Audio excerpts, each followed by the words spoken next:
नमस्कार दोस्तों, आज आप लोग सुनेंगे अहोई माता का व्रत कथा।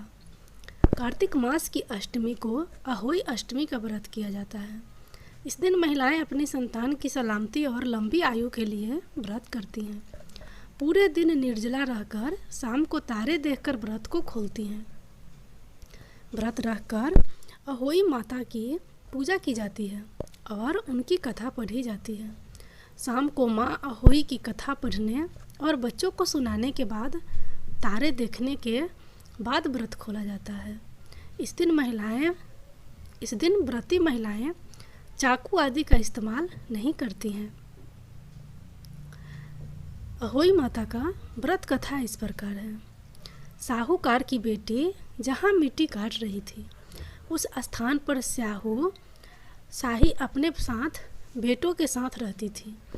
मिट्टी काटते हुए गलती से साहूकार की बेटी की खुरपी के चोट से स्याहू का एक बच्चा मर गया।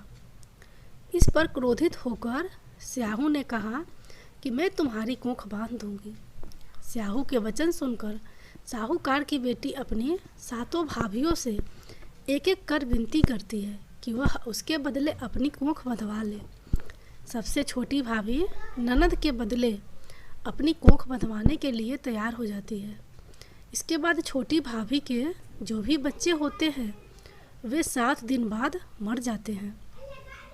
7 पुत्रों की इस प्रकार मृत्यु होने के बाद उसने पंडित को बुलवाकर इसका कारण पूछा। पंडित ने सुरही गाय की सेवा करने की सलाह दी। सुरही सेवा से प्रसन्न होती है और छोटी बहू से पूछती है कि तू किस लिए मेरी इतना सेवा कर रही है और वह उससे क्या चाहती है। जो कुछ तेरी इच्छा हो वह मुझसे मांग ले। साहूकार की बहू ने कहा कि स्याहू माता ने मेरी कोख बांध दी है, जिससे मेरे बच्चे नहीं बचते हैं। यदि आप मेरी कोख खुलवा देते तो मैं आपका उपकार मानूंगी। गाय माता ने उसकी बात मान ली और उसे साथ लेकर 7 समुद्र पार स्याहू माता के पास ले चली।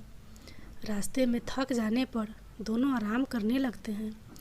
अचानक साहूकार की छोटी बहू की नज़र एक ओर जाती है। वह देखती है कि एक सांप गरुड़ पंखनी के बच्चे को डसने जा रहा है और वह सांप को मार देती है। इतने में गरुड़ पंखनी वहाँ आ जाती है और खून बिखरा हुआ देखकर उसे लगता है कि छोटी बहू ने उसके बच्चे को मार दिया। इस पर वह छोटी बहू को चोंच मारना शुरू कर देती है। छोटी बहू इस पर कहती है कि उसने तो उसके बच्चे की जान बचाई है। गरुड़ पंखनी इस पर खुश होती है और सुरही सहित उन्हें स्याहू के पास पहुंचा देती है। वहाँ छोटी बहू स्याहू की भी सेवा करती है। स्याहू छोटी बहू की सेवा से प्रसन्न होकर उसे 7 पुत्र और 7 बहू होने का आशीर्वाद देती है।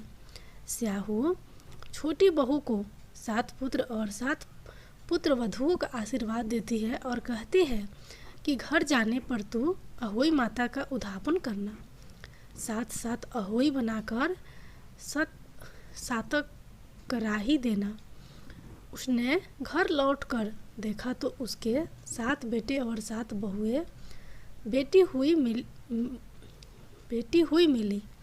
वह खुशी के मारे भाव विभोर हो गई।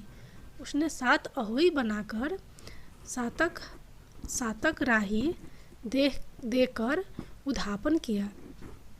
अहोई का अर्थ यह भी होता है अनहोनी को होनी बनाना।